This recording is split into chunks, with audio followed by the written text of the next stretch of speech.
Bienvenidos un día más a Cita Previa, vuestro programa de salud. ¿Quién más que menos ha tenido un dolor de cabeza? Y hoy hablaremos precisamente de las migrañas con Fernando Iglesias. Estará con nosotros también José Manuel Merino para hablar de las infecciones en las vías respiratorias altas. Asimismo estaremos con Rodrigo Martínez Orcajo para hablar de implantes y también trataremos de las enfermedades raras, ya que hoy es el Día Mundial de las Enfermedades Raras. Así que no se lo pierdan, comienza Cita Previa.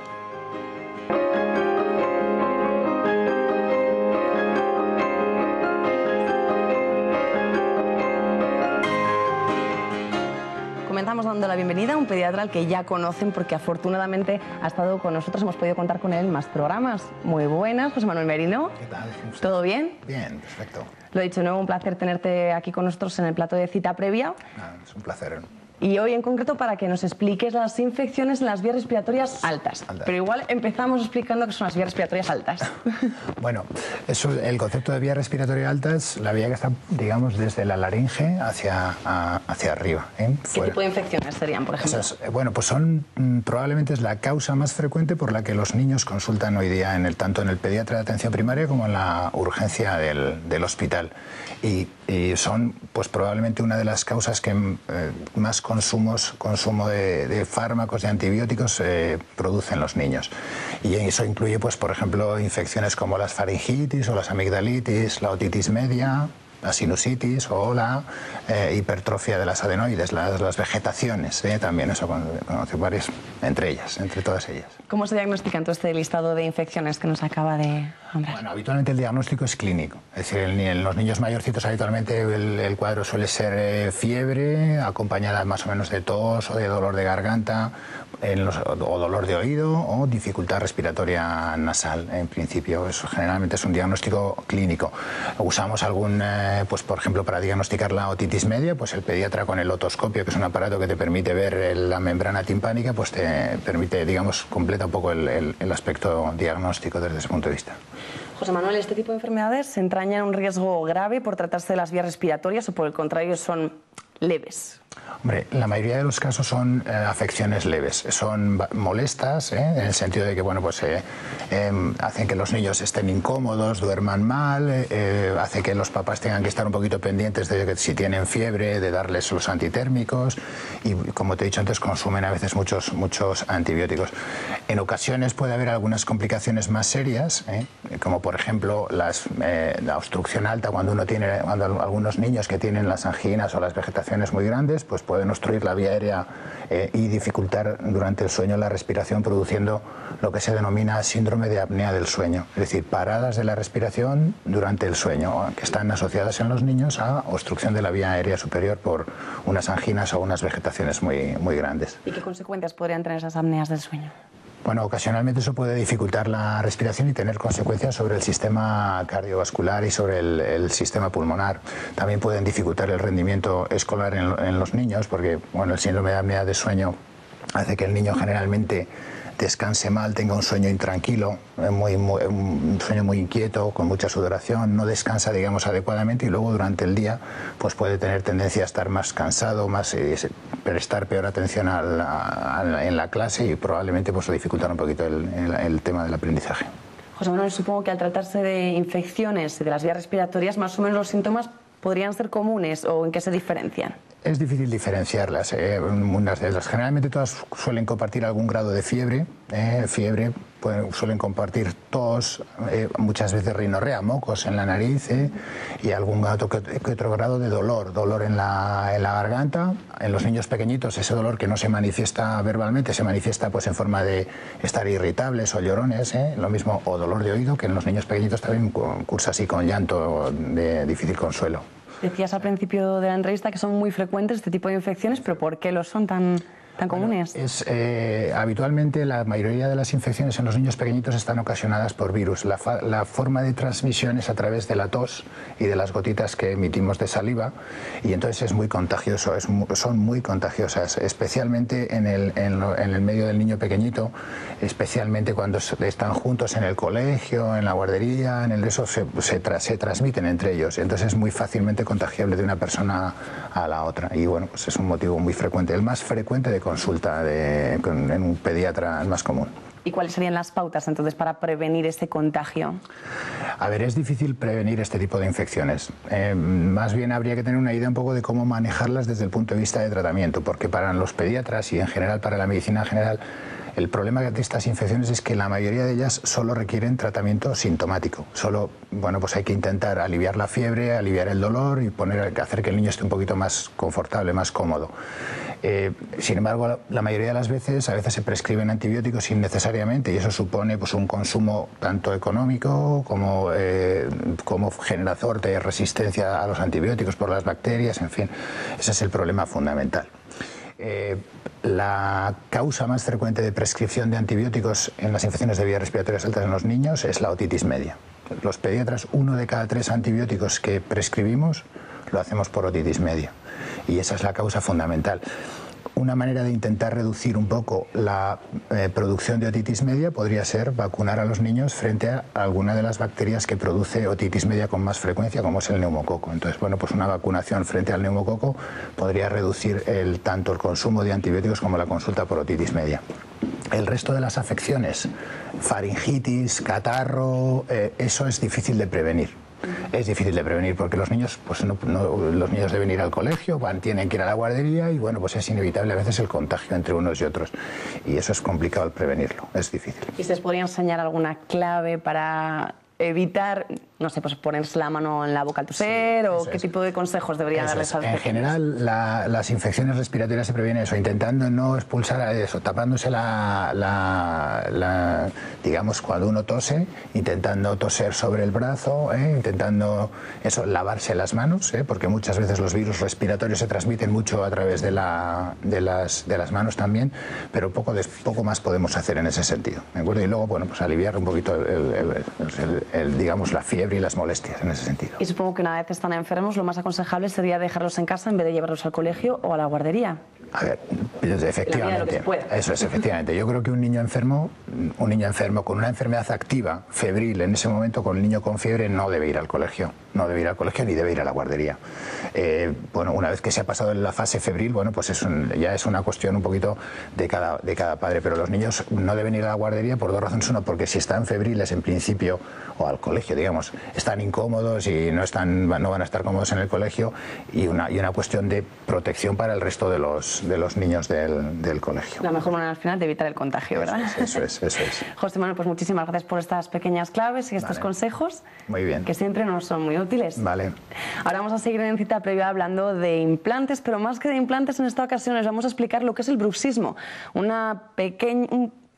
hábito involuntario del que muchos acabamos padeciendo por las noches. Apretar o rechinar los dientes es un mal general al que de forma técnica se le conoce como bruxismo. Puede ser una manía o puede estar provocado por el estrés.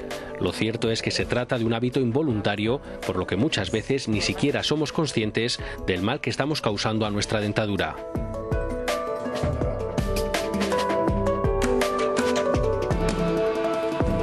El bruxismo es una patología que prácticamente lo tenemos todo el mundo y es un efecto que al dormir o al estar relajados cogemos y apretamos la mandíbula contra el maxilar y rechinamos los dientes. La verdad es que generalmente el diagnóstico lo hace nuestra pareja o lo hace alguien que duerme con nosotros porque bueno, pues suena, el sonido es como si de 2 piedras estuvieran continuamente frotándose y continuamente desgastándose. El principal problema es que los dientes están preparados para estar en contacto, mordiendo, durante 12-15 minutos al día. Sin embargo, si estamos las 8 horas que dormimos con los dientes apretando, pues el proceso de desgaste es mucho más grande que si no tuviéramos el bruxismo. Tenía todos los dientes muy desgastados. Y el problema es que como soy bruxista, pues es decir, que aprieto mucho los dientes, pues claro, se me iban desgastando cada vez más y se me iban quedando como un papel de fumar, cada vez más delgaditos y más pequeñitos. Entonces tenía que hacer algo, tenía que arreglarlos porque evidentemente me iba a acabar quedando pues con nada, prácticamente sin dientes.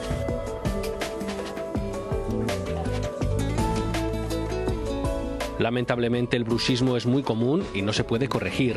El tratamiento recomendado por los profesionales del sector es el de la férula, un aparato que protege nuestros dientes del desgaste mientras dormimos.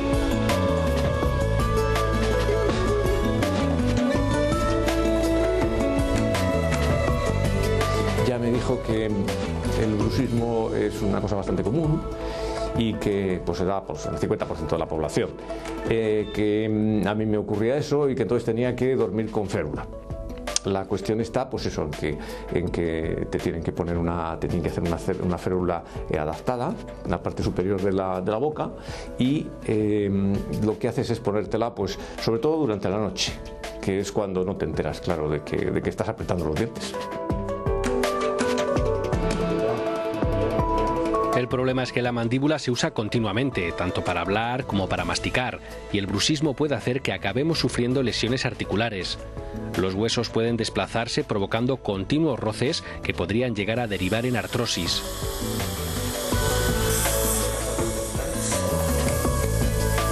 Cuando ya existe una alteración del menisco importante, pues la solución es mucho más difícil. Existen técnicas quirúrgicas que también hacemos en implante, como son artroscopias, que permite hacer una incisión en esa articulación y eliminar todo el tejido fibroso que se ha formado a través de ese menisco para que reposicionemos el menisco a su situación. Pero bueno, son técnicas demasiado traumáticas y que en muchas ocasiones no queremos llegar a ellas y preferimos tratarlas mediante fisioterapia, con una serie de ejercicios y con una serie de farmacología que permite reconstituir ese tejido perdido.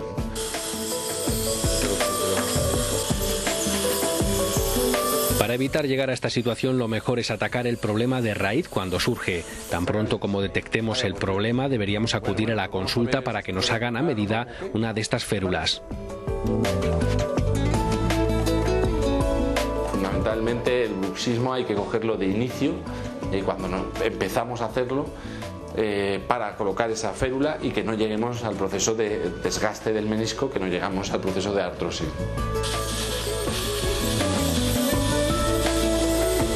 Lo positivo es que es un tratamiento fácil de llevar a cabo. Basta con controlar durante el día el rechinar de dientes y por la noche colocarnos la férula. A priori podemos sentirnos raros al dormir con ella, pero pronto uno se acostumbra. Tardas poquito en acostumbrarte. Yo la verdad que pues muy poco, ¿eh? Te puedo decir que 3 días, 4 días. Al principio puede sonar un poquito raro así, pero muy bien, ¿eh? Luego no se nota. La verdad que bien. Una fórmula sencilla de evitar males mayores, y es que más vale poner remedio a tiempo, sobre todo cuando la solución está al alcance de nuestra mano.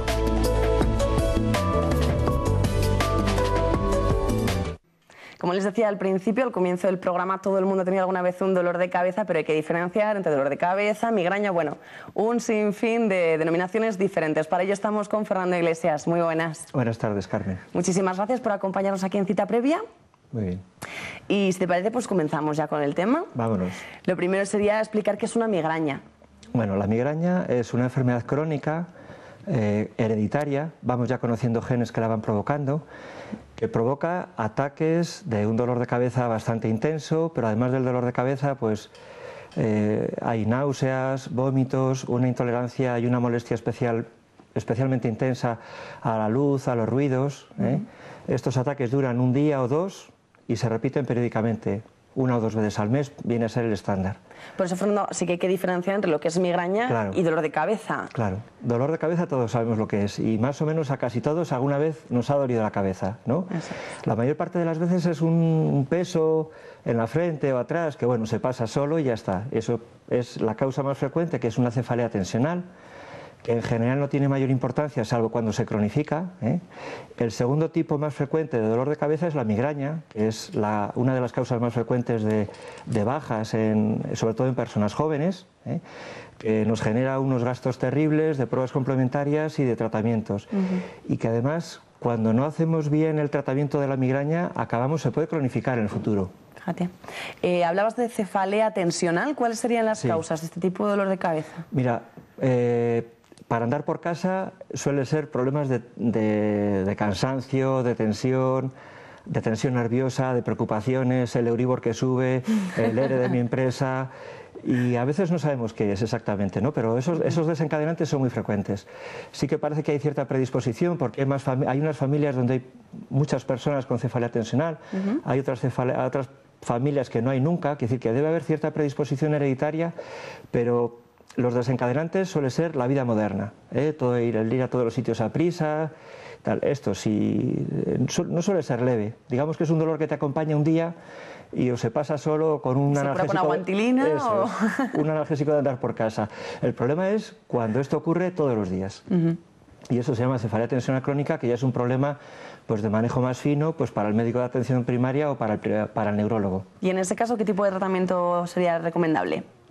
Yo, por ejemplo, vamos a ver, si a una persona le duele de vez en cuando, muy de vez en cuando el dolor de cabeza, no pasa nada por tomar o un paracetamol, que te lo pueden dispensar en la farmacia sin receta, o un antiinflamatorio, pero cuando a una persona le duele la cabeza con cierta frecuencia, yo creo que es importante que un médico dé un visto bueno para un tratamiento y para un diagnóstico, por evitar el abuso, que es una costumbre muy peligrosa, para evitar que eso se cronifique y que luego a los 50 o 60 años tengamos dolor de cabeza a diario y todos los días tomemos analgésicos que no nos acaban de quitar el dolor. ¿De acuerdo? Fernando, ¿y en el caso de las migrañas también hay causas diversas o ya está un poco más encaminado, ya se sabe un poco más por dónde dónde puede ir? La migraña es otra guerra. La migraña es una enfermedad genética, claramente. No necesariamente quiere decir que una persona con migraña tenga a su padre o su madre también con migrañas. Muchas veces depende de asociaciones de varios genes. Pero bueno, sí que se sabe que un migrañoso tiene un 60 o 65% de posibilidades de que su padre o su madre las tenga y de que alguno de sus hijos la tenga, ¿de acuerdo?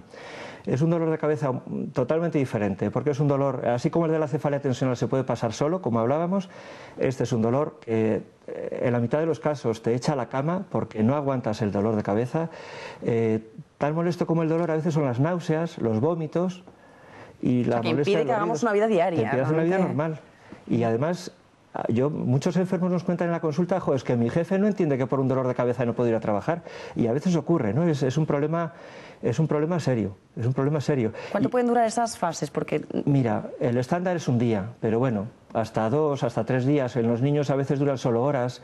En las personas ya en torno a los 40, a los 50 años, no es extraño que duren 3 o 4 días. Las chicas, por ejemplo, cuando la migraña se desencadena por la menstruación, que es los días de la tensión premenstrual, que es un desencadenante frecuente, tienden a ser un poquitín más largas, pero de cualquier forma es un dolor que no se pasa solo, que el enfermo normalmente busca ayuda porque es un dolor severo, o por lo menos moderado. ¿Cuándo suelen aparecer esas primeras migrañas? ¿Cuándo se podría diagnosticar más o menos la edad?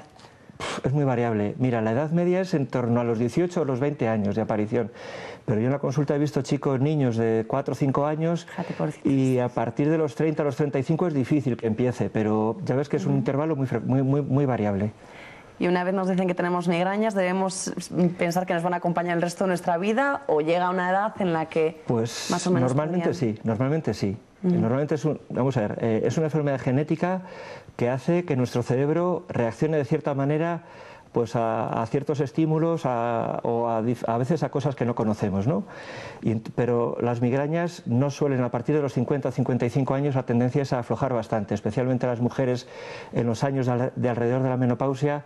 No siempre desaparecen, pero bueno, hay una mejoría significativa. Quiere decir que es una enfermedad crónica que al enfermo le va a acompañar durante 20, 30, 40 años perfectamente. ¿Y qué tratamiento suele ser el recomendado en este caso? Mira, para las así migrañas? como con la cefalea tensional sí que, pues bueno, un analgésico de los que hay por casa está bien, aquí las cosas son diferentes. Aquí yo creo que hay que ir al médico de cabecera. El abuso de los analgésicos o el uso poco fino de los analgésicos cronifica mucho las migrañas y podemos entrar en una fase de desastre, de tener una migraña cada 3 o 4 días. Entonces aquí hay que ser fino. Desde hace 20 años, desde 1991, disponemos de unos fármacos que se llaman triptanes como familia, que han cambiado el panorama terriblemente, porque la mayor parte de ellos conseguimos quitar la migraña en 1 o 2 horas.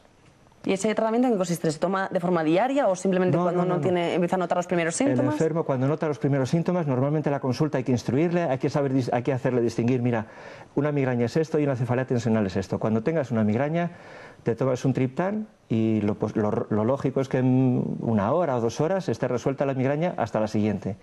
Y luego algunos enfermos, los que tienen muchas migrañas o son muy largas o no acaban de resolverse bien, necesitan un tratamiento preventivo. Eso sí que implica tomar pastillas pues de 3 a 6 meses en general, para disminuir tanto el dolor como la intensidad del dolor, como otros síntomas de las náuseas, los vómitos, disminuye muchísimo la frecuencia. Así que llegados a la consulta, lo primero es enseñarles a diferenciar entre un dolor de cabeza, un simple dolor de cabeza y una migraña. Claro, les hacemos formación en la consulta, les explicamos a nuestros enfermos, mira, te vas con un triptán para la migraña y con un paracetamol para las tensionales. Y luego tú en casa, pues si te ocurre, pues si es fuerte, si el cuerpo te pide, tienes náuseas, el cuerpo te pide echarte a la cama, eso no es una cefalea tensional, eso es una migraña y tómate el triptán. Y si ves que es una molestia leve, que no te va a preocupar el día o nada, un paracetamol. Y son los enfermos los que deciden en casa. Esto parece una migraña, bueno, no voy a perder el tiempo con el paracetamol, me voy al triptán. ¿Saben en qué porcentaje de casos es exitoso este medicamento, este fármaco que...? Estos grupos es un grupo que ahora hay 7 fármacos diferentes y la eficacia depende un poquitín, ¿no? Pero oscila entre el 70 y el 90 y muchos %. Sobre todo cuando se toman pronto la migraña. Fernando, pues lo has explicado de forma muy sencilla, muy bien, así que muchísimas gracias. Espero contar contigo más adelante. Cuando quieras. Y nosotros estaremos encantados, ¿no? Ahora vamos a hablarles del Día Mundial de las Enfermedades Raras. Precisamente, el Centro de Enfermedades Raras comenzó hace aproximadamente 1 año un programa que se llama Nacer. Se lo explicamos todo en el siguiente vídeo. Muchos recién nacidos con una enfermedad rara necesitan de una hospitalización para establecer un diagnóstico o recibir tratamiento. El Hospital General Yagüe es un centro de referencia en Castilla y León en la atención a neonatos. Aquí acuden pacientes de León, Palencia, Soria o La Rioja. Una situación que obliga a la familia a desplazarse fuera de su casa y enfrentarse a una situación totalmente desconocida. Y atención directa al niño no damos en ese momento, el niño está en el centro. En el centro sanitario y la atención médica es en el centro sanitario, pero indirectamente digamos que el beneficio le está llevando el niño. Son unos padres tranquilos, unos padres que te piden información, unos padres que en los primeros momentos está comprobado que lo que buscan es información, además información médica, sanitaria, aunque la capacidad de, como decía antes, el estrés, la ansiedad, el nervio no te deja a veces tener la capacidad y claridad mental. Además de facilitarles un lugar donde alojarse para estar cerca de su hijo, el centro les ofrece otros servicios como psicología o trabajo social para afrontar el giro que está dando su vida. Cómo transmitirle, cómo decir a los padres que tienen que informar a los abuelos, cómo quitarle ese miedo, esa pena de que no les deja salir del ay, pobre niño. Entonces hacer de eso algo positivo. Ay, pobre niño, pero puedo hacer algo y cuando hago esto estoy segura de que esto le ayuda. En los colegios, cuando ya empieza la incorporación al centro escolar. Y entonces desde aquí a veces lo primero, cuando vemos que va a beneficiarse, pues indicar qué centros de atención temprana tiene en su lugar de residencia, en la localidad en la que vive. Las enfermedades raras con más prevalencia en los neonatos son cromosopatías y malformaciones anorrectales.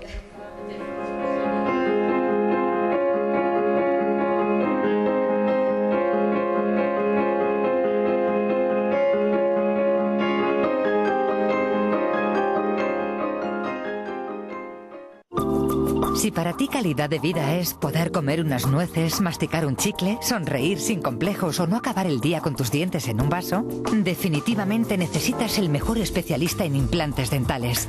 Implante, el primer instituto dental avanzado de Burgos, en la Plaza Mayor. Implante, definitivamente.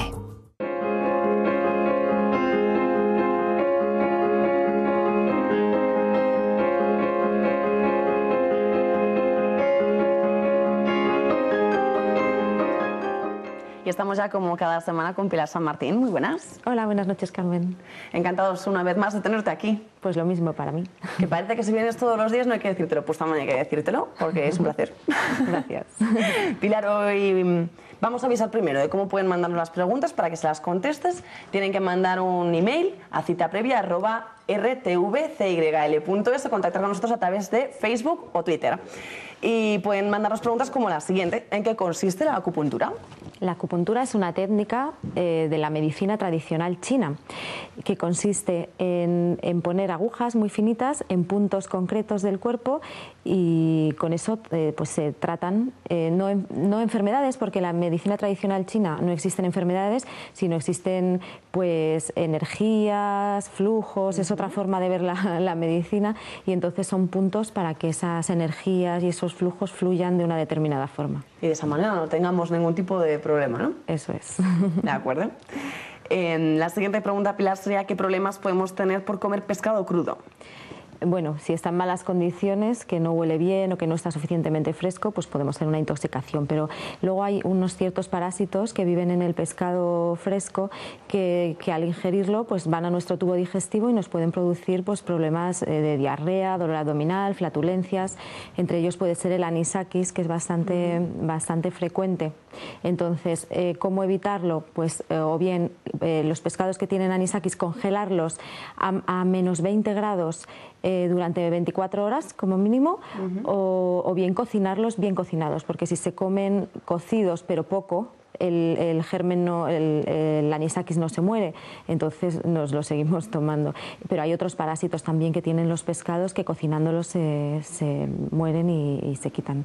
Y luego hay unos tóxicos en algunos pescados de zonas cálidas del Caribe, que el pescado está en buenas condiciones y está bueno y lo comes y tiene buen sabor, pero ese tóxico nos puede producir también algún problema digestivo. O sea que en un principio, Pilar, aunque comamos sushi o todo tipo de pescado crudo, si lo congelamos previamente no deberíamos por qué tener ningún problema, ¿no? Eso es, sí, pero hay congeladores que tenemos en casa que si son de menos de 3 estrellas no sirven. Tiene que ser de más de 3 estrellas para que puedan congelar a menos 20 grados. Y si no llega a menos 20 grados, al menos tenerlo una semana congelado, para que sea también eficaz. No sabía que los congeladores tenían estrellas, así que nunca te acostarás sin saber una cosa más y la de cosas que aprendo yo aquí en este programa.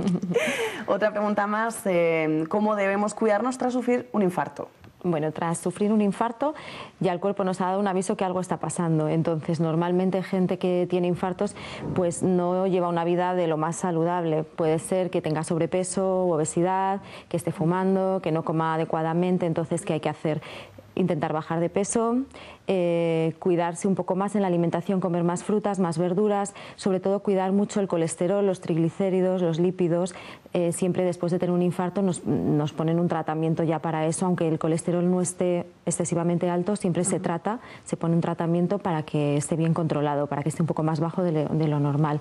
La tensión arterial hay que mantenerla también en unos límites más bajos. Entonces, bueno, si se tiene la tensión arterial alta, evitar la sal y el tomar el tratamiento que nos pongan, y luego hacer un ejercicio moderado según pues la capacidad de cada paciente. Y luego un tema muy importante, el tabaco. Dejar de fumar. El dejar de fumar disminuye muchísimo el riesgo cardiovascular, también en personas que ya han tenido un infarto.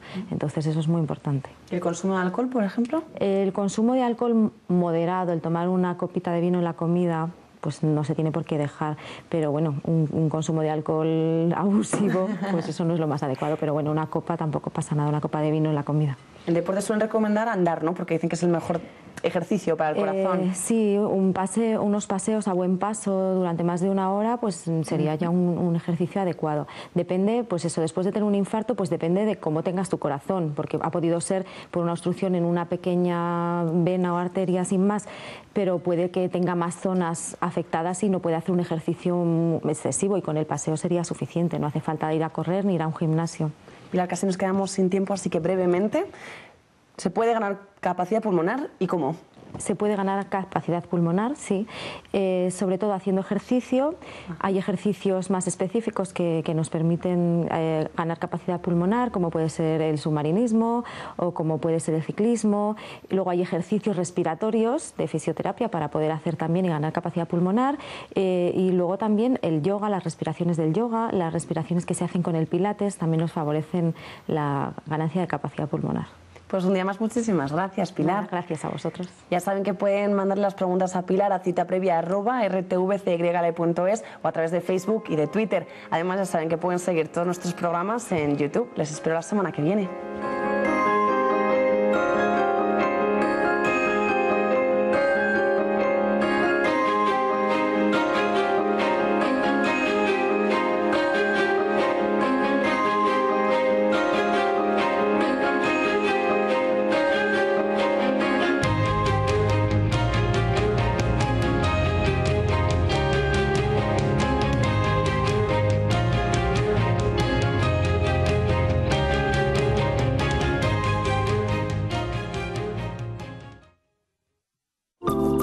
Si para ti calidad de vida es poder comer unas nueces, masticar un chicle, sonreír sin complejos o no acabar el día con tus dientes en un vaso, definitivamente necesitas el mejor especialista en implantes dentales. Implante, el primer instituto dental avanzado de Burgos, en la Plaza Mayor. Implante, definitivamente.